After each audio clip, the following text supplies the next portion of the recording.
नमस्कार। इस हाथ का विश्लेषण करेंगे। रेखाएं क्या कहती हैं, उंगलियां क्या कहती हैं, किस तरीके से हाथ देखा जाता है, उन सभी चीज़ों पे चर्चा करेंगे। सबसे पहले पूरे हाथ की अगर हम बात करें, इनका पूरा हाथ या पूरा पाम इनका अगर देखा जाए तो सामान्यतः अगर कहा जाए तो मिला जुला सा परिणाम दिखता है। जीवन में संघर्ष भी दिखता है, भाग्यशाली भी हैं। संघर्ष क्यों है? रेखाएं बहुत मोटी मोटी हैं। भाग्यशाली क्यों है? हाथ की रेखाएं अगर कहा जाए स्पष्ट और साफ हैं, ये भाग्यशाली है। अब एक एक बिंदु पे जो है बात करते हैं। गुरु की उंगली अगर देखी जाए तो अच्छी है। गुरु की उंगली पे अगर देखा जाए बहुत स्पष्ट साफ कई रेखाएं बन रही है। ऐसे में ये कहा जाएगा व्यक्ति के जीवन में मित्र बनेंगे, लेकिन मित्रों से जो है कोई लाभ नहीं मिलेगा। मित्रता में नुकसान कोई दिखाती है। किसी को धन उधार मत दीजिएगा, धन से संबंधित चीज़ों में रुकावटें उत्पन्न करती है। हाथ अगर कहा जाए, गुरु की उंगली पर अगर कहा जाए रेखाएं ज़्यादा हैं और मोटी रेखाएं हैं, ऐसे में कहा जाएगा व्यक्ति को अपने पेट का सदैव ध्यान रखना चाहिए। लीवर से संबंधित समस्या को भी ये इंगित करती है। गुरु का पहला पर्व अगर देखें ठीक ठाक सा लंबा है, धन है, पैसा है, विवाह का सुख है, जीवन साथी कमाने वाला होगा, ये भी कहा जाएगा। दूसरा पर्व अगर देखा जाए सामान्यतः ठीक ठाक सा है। तीसरा पर्व अगर देखा जाए तो संतान से संबंधित चीज़ों में थोड़ा सा चिंताएं, लेकिन संतान होगी इसमें कोई दो राय नहीं है। बस एक चीज़ का ध्यान रखिएगा, संतान जब भी हो उसको आ जान दीजिएगा, खराब मत करिएगा। शनि की उंगली अगर देखी जाए सामान्यतः ठीक ठाक सी लंबी है। शनि के हिस्से पे अगर देखा जाए तो ये हिस्सा आपका लंबा है। ये हिस्सा जब भी लंबा होता है तो व्यक्ति के पास घर इत्यादि चीज़ें, वाहन इत्यादि चीज़ों को ये सुख देता है।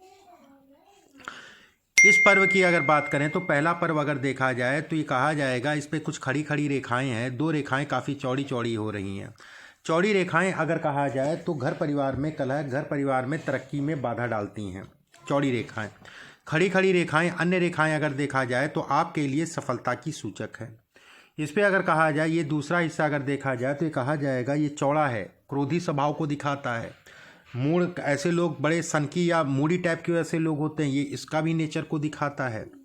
शनि का तीसरा पर्व अगर कहा जाए शॉर्ट है। शनि का तीसरा पर्व जब भी शॉर्ट होता है तो ये कहा जाता है कि व्यक्ति कहीं ना कहीं मन बड़ा विखंडित रहता है। मन एक जगह पे टिकता नहीं है, क्या करें, ये करें कि वो करें, इसी को जो है चिंतित रहता है। कहीं ना कहीं याददाश्त या कह लिए भूलने की क्षमता को भी बढ़ाता है। सूर्य की उंगली अगर देखी जाए, पहला पर्व अगर देखा जाए सामान्यता ठीक है। दूसरा पर्व अगर देखा जाए तो ये पर्व लंबा है, ये यश दिलाएगा, यश से संबंधित चीज़ों के लिए अच्छा है। तीसरा पर्व अगर कहा जाए जहाँ पर यश मतलब एक समाज में, वो ठीक है सामान्यता अगर कहा जाए, लेकिन जहाँ पर भी ये काम करेंगे, ये तीसरा पर्व अगर कहा जाए छोटा है तो उस जगह पे यश में कमी। आप देखते होंगे कि आपके साथ षड्यंत्र बहुत होते हैं, ठीक है, और आप अपनी वाणी के कारण अपनी चीज़ों को खराब कर लेते हैं। वाणी खराब नहीं मैं कहूँगा, लेकिन चीज़ें खराब हो जाती हैं।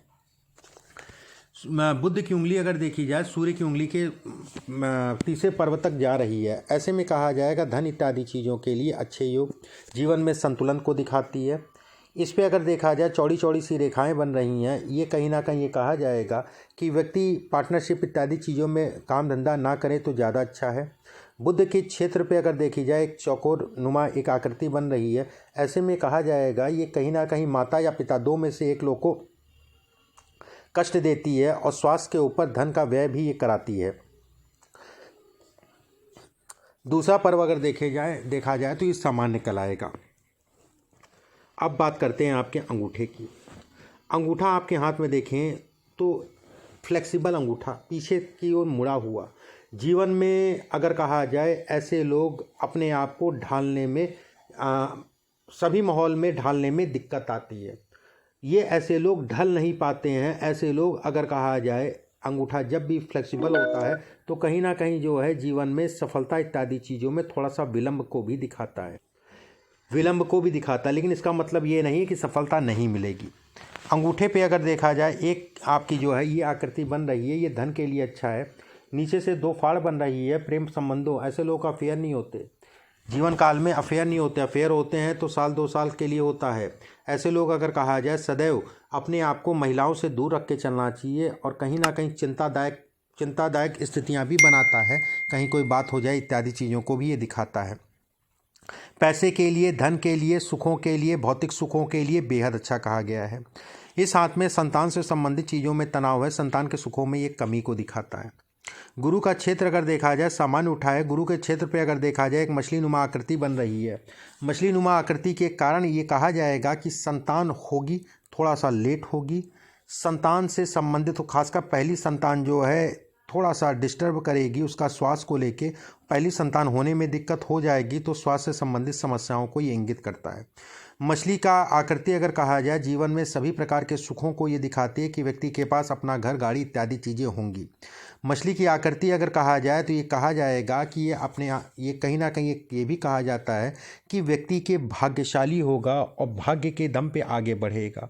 ऐसे लोग अगर कहा जाए घर से दूर जाके काम करना चाहते हैं, लेकिन कुछ समय घर से दूर रहेंगे, उसके बाद घर फिर से जो है आ जाएंगे। ऐसे लोग अगर कहा जाए धन इत्यादि चीज़ों के लिए अच्छे संकेत। ये रेखा अगर देखी जाए तो ये कहा जाएगा ये क्रोधी स्वभाव को दिखाती है, लेकिन व्यक्ति बड़ा भावुक होगा क्रोध के साथ में। इस रेखा पे अगर देखा जाए, यहाँ पर एक त्रिकोण का साइन बन रहा है। त्रिकोण का साइन धन के लिए, कर्म के लिए अच्छा कहलाएगा। शनि की उंगली के नीचे अगर देखें तो एक रेखा बन रही है ये।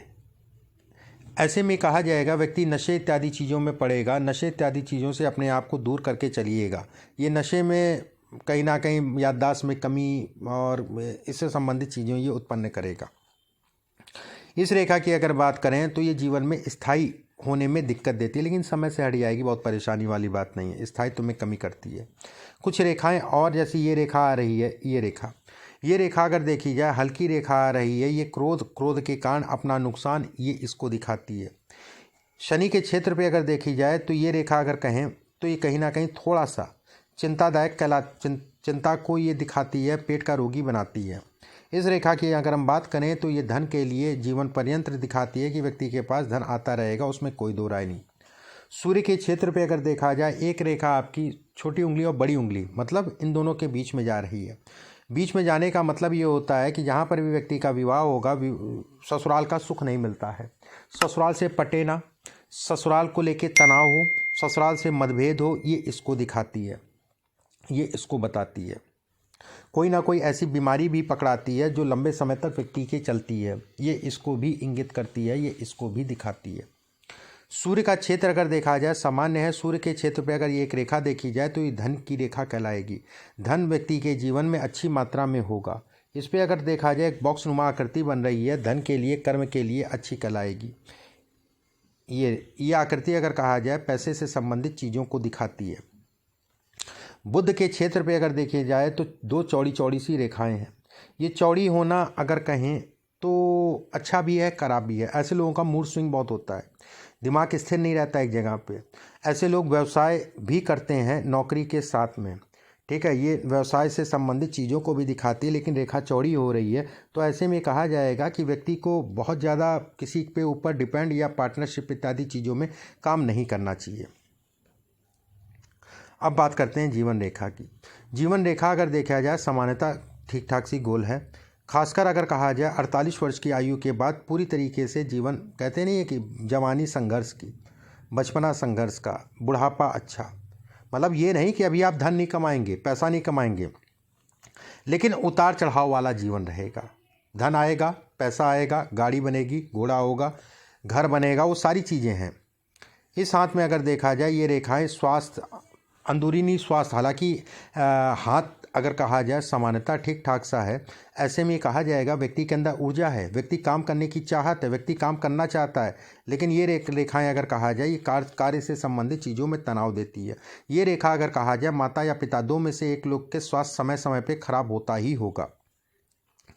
मस्तिष्क रेखा अगर देखी जाए तो ऊपर से नीचे आ रही है। कहीं ना कहीं ये कहा जाता है जब भी लहराती है मस्तिष्क रेखा, नीचे से ऊपर आती है, नीचे मतलब यहाँ पर और उसके बाद ऊपर मतलब यहाँ पर, तो व्यक्ति नर्वस सिस्टम को दिखाता है, हड़बड़ाहट को दिखाता है, नर्वस हो जाता है, अपनी चीज़ें रखने में दिक्कत आती हैं, ये उसको भी दिखाता है। ये रेखा अगर कहा जाए चौड़ी है, ये भाग्य रेखा अगर कहा पतली है, तो ये कहा जाएगा कि व्यक्ति को संघर्ष के उपरांति जो है चीज़ें मिलेंगी। हाथ में अगर कहा जाए ये रेखा अगर देखी जाए, ये रेखा देखी जाए, ये सब तरक्की है। ये रेखा अगर कहा जाए तरक्की है, उसमें कोई दो राय नहीं है। यहाँ पर अगर कहा जाए ट्रायंगल नुमा आकृति बन रही है, ऐसे में कहा जाएगा व्यक्ति विदेश घूमने जाएगा। विदेश से संबंधित चीज़ों को भी ये दिखाती है, विदेश में व्यक्ति को जो है घुमाती टहलाती है। इसके बाद अगर हाथ में अगर आपके देखें तो जीवन रेखा नीचे से 2 फाड़ हो रही है। धन के लिए, कर्म के लिए, पैसे के लिए इत्यादि चीज़ों के लिए अच्छा है। अब कुछ प्रश्न हैं आपके, उन प्रश्नों को ले लेते हैं। मैं नौकरी के लिए जहाँ भी अप्लाई करता हूँ वहाँ से कोई रिस्पांस नहीं आता है। मेरी नौकरी लगती है और छूटती रहती है। अभी मेरे पास नौकरी नहीं है। देखिए, नौकरी तो मिल जाएगी। अगर आप सरकारी नौकरी की बात कर रहे हैं तो बहुत मुश्किल की बात है। प्राइवेट क्षेत्र में आपके लिए ठीक है, नौकरी मिल जाएगी। और ख़ासकर अगर कहा जाए अभी 6-8 महीने का पीरियड संघर्ष का रहेगा। ये नहीं कहा जाएगा कि पैसा नहीं आएगा, पैसा आएगा, चलता रहेगा काम। लेकिन संघर्ष का मतलब ये होता है कि अगले साल जुलाई के बाद से जीवन में थोड़ा सा स्थायित्व आ जाएगा। मतलब अगले साल जुलाई के बाद आपको धन का लाभ होगा, कहीं ना कहीं आपका प्रमोशन होगा, काम भी आपका बढ़ेगा। साल 2024 आपके लिए अच्छा रहेगा, उसमें कोई दो राय नहीं है। साल 2023 आपके लिए अच्छा होगा, 24 आपके लिए अच्छा होगा, साल 2025 आपका अच्छा होगा। ये पीरियड कुछ सेटलमेंट का होगा। इस पीरियड में आपको अच्छी नौकरी मिलेगी और नौकरी आपकी लंबे समय तक चलेगी। इसके बाद आपने दूसरा प्रश्न पूछा है,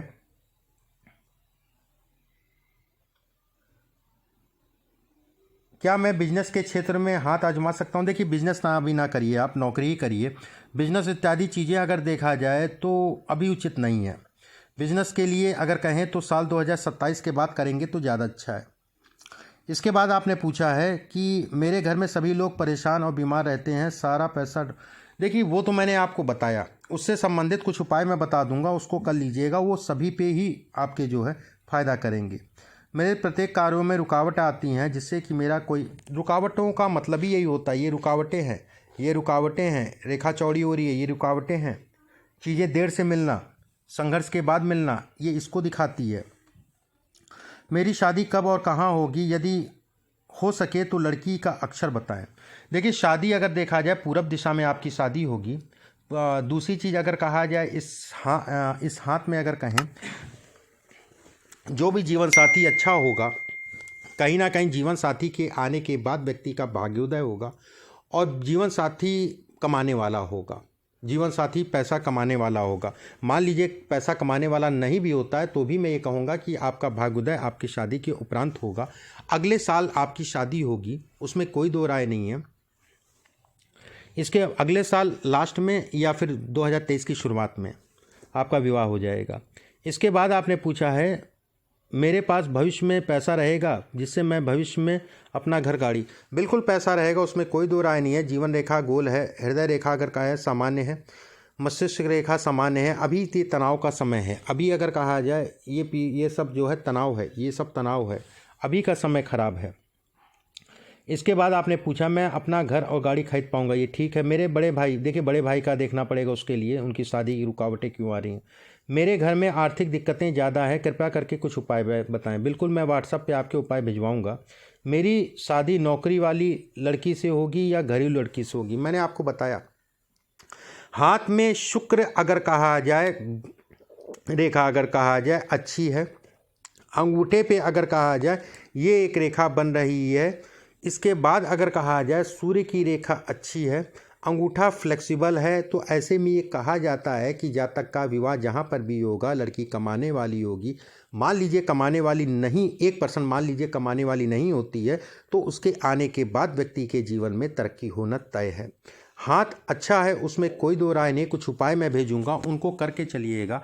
बाकी कोई विशेष चिंता वाली बात नहीं है। अभी अपने आप को बचा के चलें। साल 2023 जुलाई के बाद से आपका मेन समय शुरू होगा।